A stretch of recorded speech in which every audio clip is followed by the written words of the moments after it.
जय भीम दोस्तों, हमारे साथ एक जानकारी हमें मिलने वाली है।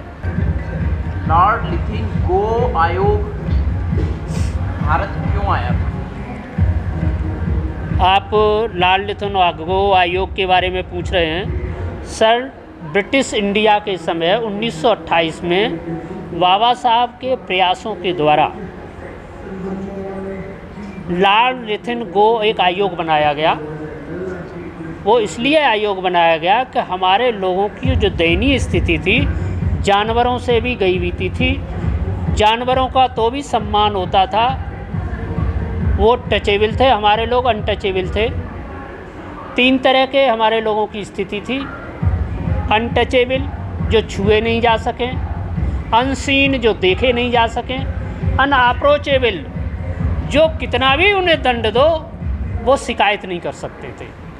ये हालात देखते हुए बाबा साहब डॉक्टर अम्बेडकर ने अंग्रेज़ों के द्वारा लॉर्ड लिथिंगो आयोग इसी जांच के लिए भारत में आया।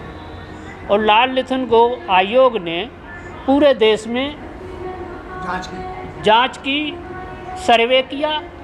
तो उसके क्राइटेरिया जो निर्माण किया कि जो आर्थिक स्थिति से, यानी पैसे टके ज़मीन जायदाद से जो बहुत ज़्यादा पछाड़े गए हैं, जानवरों से भी ज़्यादा बदतर हालत है, और ऐसे लोग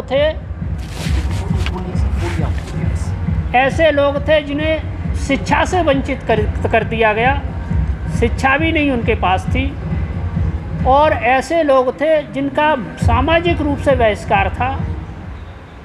वो इस हालात को देखते हुए बाबा साहब डॉक्टर अम्बेडकर ने अंग्रेज़ों के प्रयासों से ये आयोग बना। आयोग ने जब जांच शुरू की तो उस समय जब जांच कर रहे थे तो हर बिरादरी के पास गए वो आयोग जांच करने। तो वो सूची तैयार हो रही थी। SC जो ST जो आज हम बोलते हैं, scheduled caste, scheduled tribes, backward, ये जब सूचियां तैयार होने लगी, जो सूची में नाम लिखाया वो शेड्यूल्ड कास्ट में आए।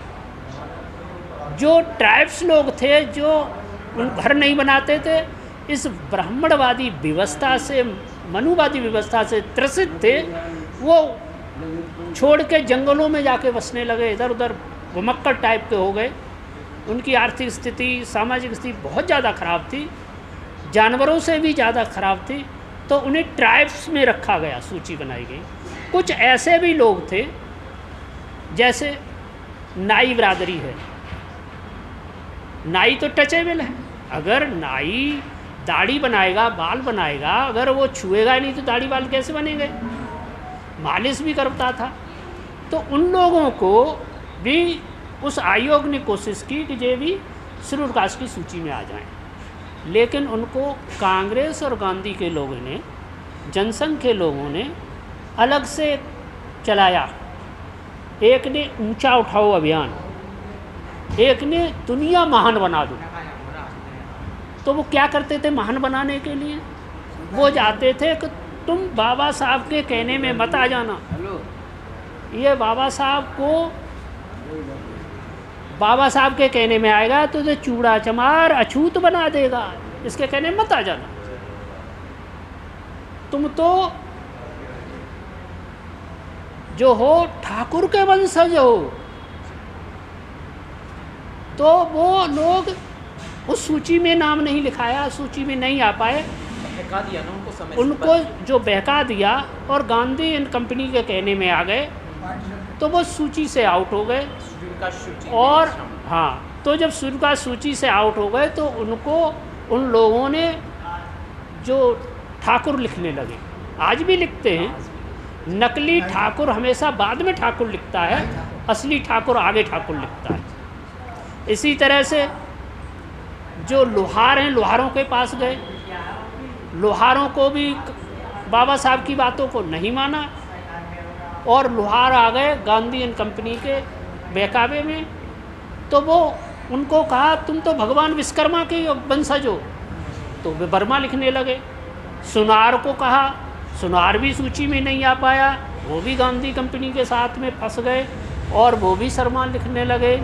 ऐसे ही बढ़ई बढ़ई को कहा अरे तुम तो शर्मा भगवान विश्वकर्मा के औलाद हो, वो शर्मा निकले गए लगे।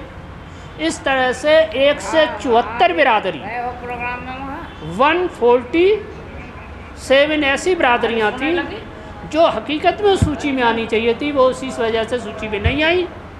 और वो कांग्रेस और गांधी के लोगों को कहने में आने से सूची से आउट हो गए।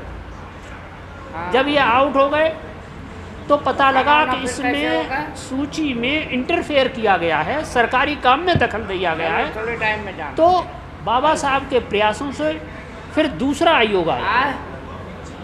जब दूसरा सर जॉन साइमन के अध्यक्षता में फिर एक आयोग आया जिसे बोला गया साइमन कमीशन। जब साइमन कमीशन 1929 में आया इंडिया में, तो उसमें ये प्रावधान किया गया कि अगर सरकारी काम में कोई दखल देगा उसे सज़ा मिलेगी, कठोर सज़ा मिलेगी। तो ये लोग घबराने लगे। ये दिशा निर्देश साइमन कमीशन में तय किया गया। साइमन कमीशन में ये कानून बना के लाया कि ये लोग इंटरफेयर कर रहे हैं, लोगों का भला नहीं चाहते, ये भटका रहे लोगों को। तो उसमें सज़ा का प्रावधान रखा गया। जब वो साइमन कमीशन जांच करना शुरू किया तो इनके ये घबरा गए। घबराने के बाद उन्होंने अनशन शुरू करने दिए, आंदोलन शुरू किए गांधी एंड कंपनी ने। गो बैक साइमन कमीशन, वापस जाओ, साइमन कमीशन वापस जाओ। इसका मुख्य कारण क्या था? वो घबरा क्यों गए थे? वो इसलिए घबरा गए कि अगर ये शेड्यूल्ड कास्ट की सूची में, शेड्यूल्ड ट्राइब की सूची में ज़्यादा लोग शामिल हो जाएंगे तो ये एक प्लेटफार्म पे आ जाएंगे और ज़्यादा सुख सुविधाएं मिलेंगी। जब इंडिया आज़ाद होगा तो नया संविधान बनेगा, नई चीज़ आएगी तो इन्हें सुख सुविधाएं ज़्यादा मिल जाएंगी। इसलिए ये हमारे चुंगल से, हमारी गुलामी से आज़ाद हो जाएंगे। इसलिए सर जॉन साइमन जब जांच करने लगा तो गो बैक साइमन कमीशन आंदोलन चला दिया कांग्रेस और गांधी के लोगों ने। और उसी समय अंग्रेज लोग अगर यहाँ करते तो उस समय विश्व युद्ध भी चल रहा था। विश्व युद्ध की वजह से अंग्रेज लोगों ने सोचा कि इंडिया में तो ये विरोध हो रहा है, क्यों न एक राउंड टेबल कॉन्फ्रेंस बुलाई जाए और लंदन में बुलाई जाए और वहीं बैठ के ये बात सुलझाई जाए। फिर फर्स्ट राउंड टेबल कॉन्फ्रेंस हुई 1930 में।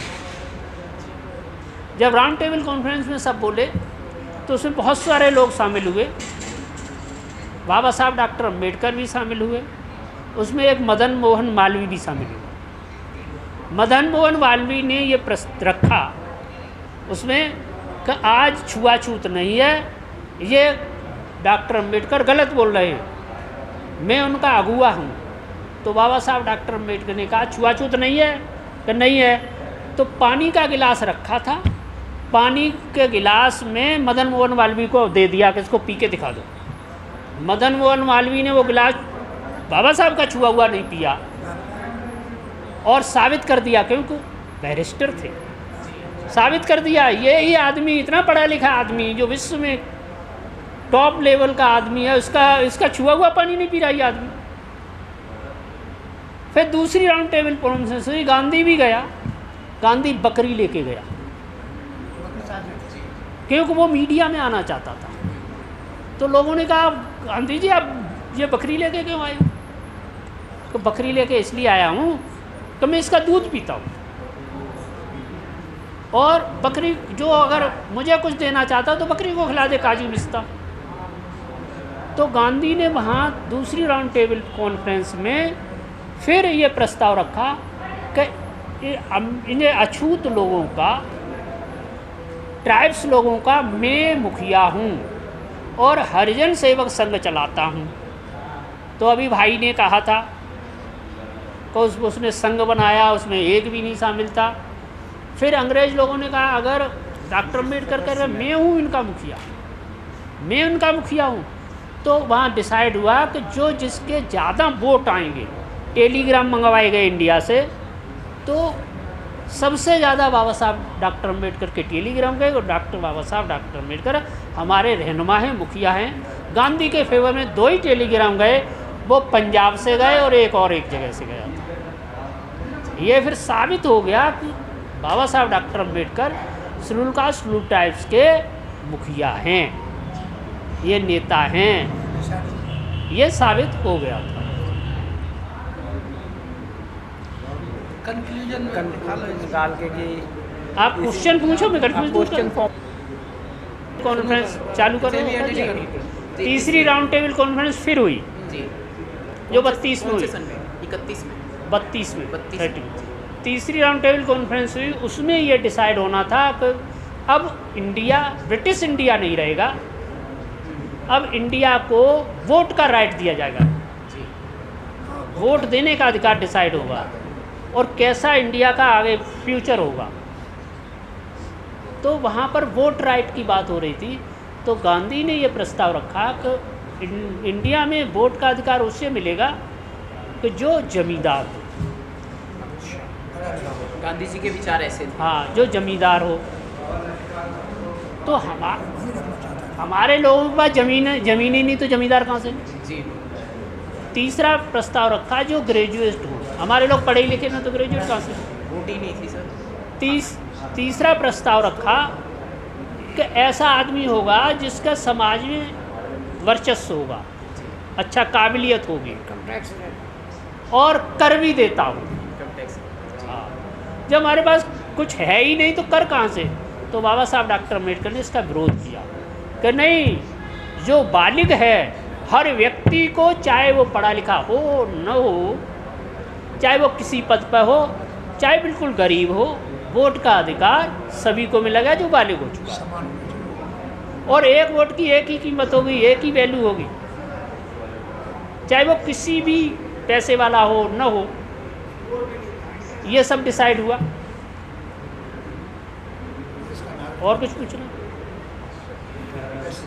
थैंक यू सर, ये जानकारी मिली है आपको और बहुत ही बारीक जानकारी। तो इससे ये पता चलता है हमें कि भारत में जाति व्यवस्था को कायम रखने वाले लोग आज भी इसी तरह का काम करते हैं, बस हमें पहचानने की देर है। वो बहकाने में पीढ़ी दर पीढ़ी अत्यंत निपुण हैं, पारंगत हैं, कारगर सिद्ध होते हैं। बड़ी मीठी वाणी से आपको और आपके अपनों को बहकाने में वो कामयाब रहते हैं। साम दाम दंड भेद किसी भी नीति से वो आपको बरगलाने में कामयाब होकर अपना उल्लू सीधा करना जानते हैं। जय भीम, जय भारत, जय संविधान। जागरूक रहिए, अलर्ट रहिए। जय भीम संसार यूट्यूब चैनल पर ये जानकारी आपको